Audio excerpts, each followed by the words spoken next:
I want to start with a rumor that was flying around 10 o'clock last night, and it was really flying around the Twitter sphere.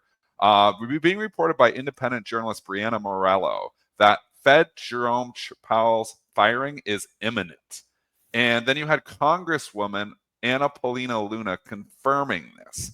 Now, there's been nothing more. This was around 10 o'clock last night. There's been no other people reporting this at all. So this is just something that's just been being talked about on social media. Now, the major media probably not talking about this because this is an independent journalist that is trying to break this story. So they obviously don't want to give that attention for, but again, with the Congresswoman saying this is confirmed, it's a little bit concerning. Now, there's other people saying that he probably won't be fired because one, it's very difficult to fire.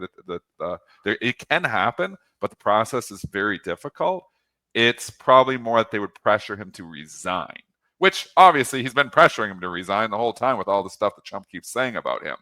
I don't know if there's going to be anything that comes of this rumor. Again, this was 10 o'clock last night. We haven't heard anything more about it, but there is a congresswoman saying that this could happen. So, or not could happen, this will happen. She's saying it's imminent.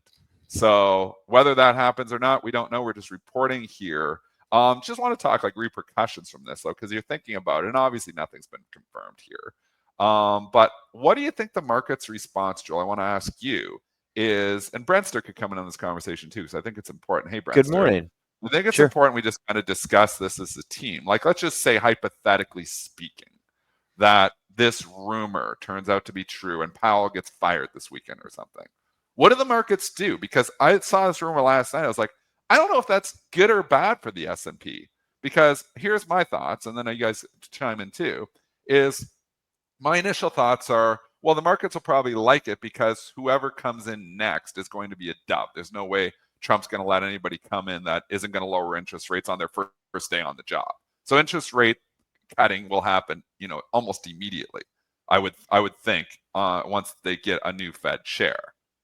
But then you think like the control thing, like one, Trump's got so much power, he's finding a way to get rid of Powell, which is somewhat scary a little bit. But the main thing I'd be concerned about is the US dollar, because the US dollar has not had a good year whatsoever. So US interest rates are higher than most other places here. And normally the country with the higher interest rate usually has a stronger currency because people want to invest and have their money sitting in higher currency countries or higher interest rate countries. So this year, the US dollar is down more than 9%. This is in a high interest rate environment. If we have a Fed chair that comes in and starts cutting interest rates, from an economics perspective, that is supposed to hurt your currency. So I would imagine the US dollar probably starts to get weaker yet. So lots to chew on. And then I'm trying to think, would it be good or bad if Powell gets fired? Because it's kind of scary. So I'm not sure the market would applaud it. What are your thoughts here? Start with you, Joel.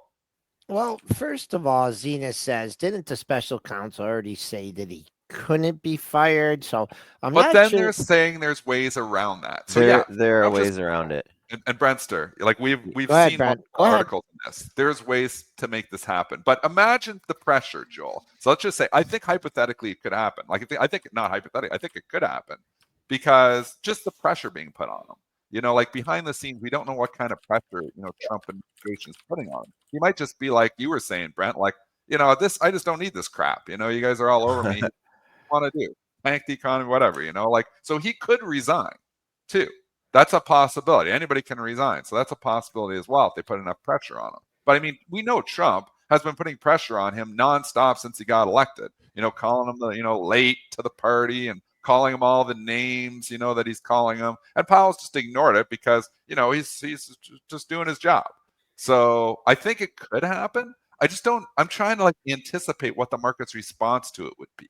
And that's where I'm struggling because I think there's some good and there's some bad. Mm-hmm. And Chad, Joel, I think that inflation will go to 25%.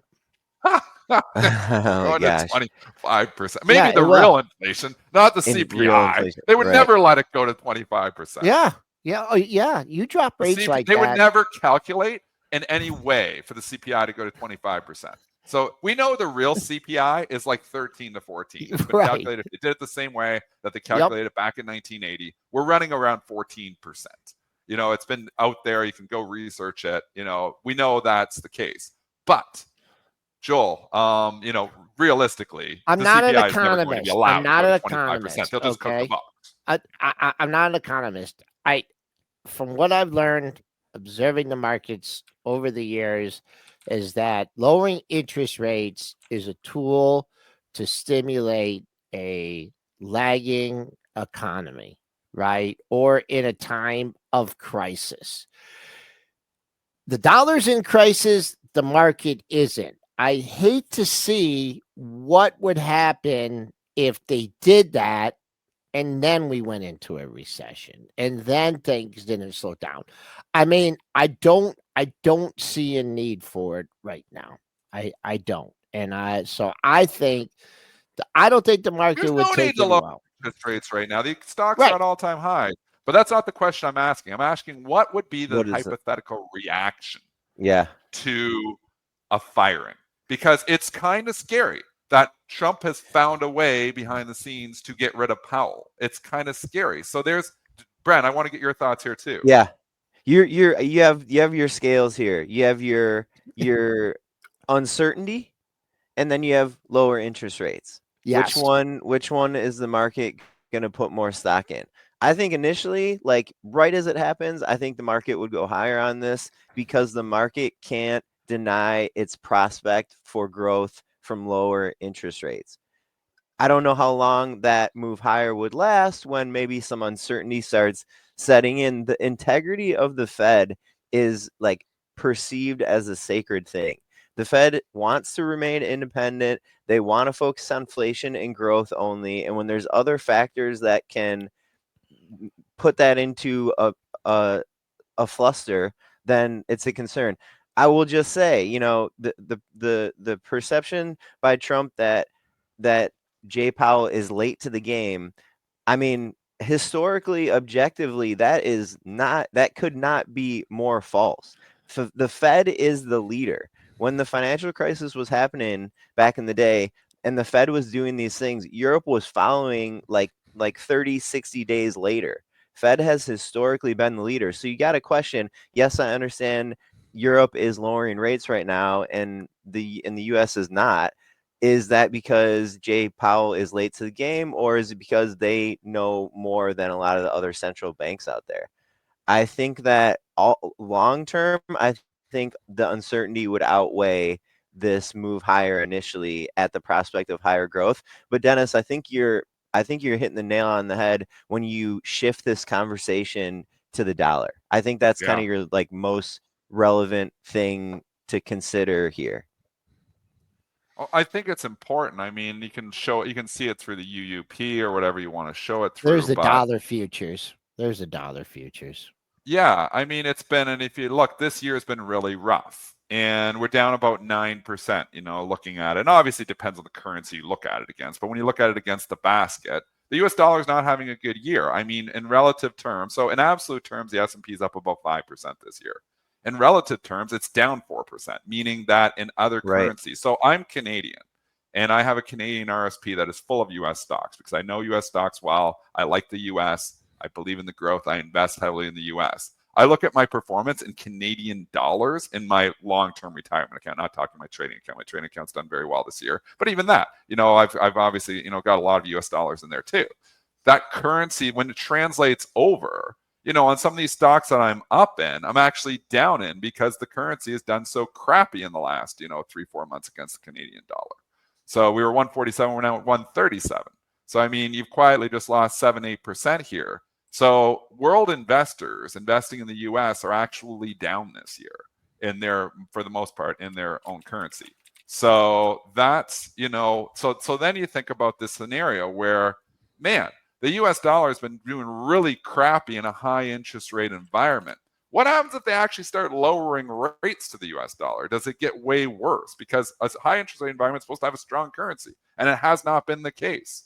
So that is concerning too. And that's another reason why maybe they should be thinking, a little bit before just flat out lowering rates. I mean, people say, oh, we like a weak dollar because it's going to help our export market. You can look at all those things too. But again, there's a certain tipping point where when the dollar gets too weak, then all of a sudden, it's not nearly as good either. So lots to consider, lots of balls to juggle. But, as a world investor, U.S. has not been a good place to invest this year.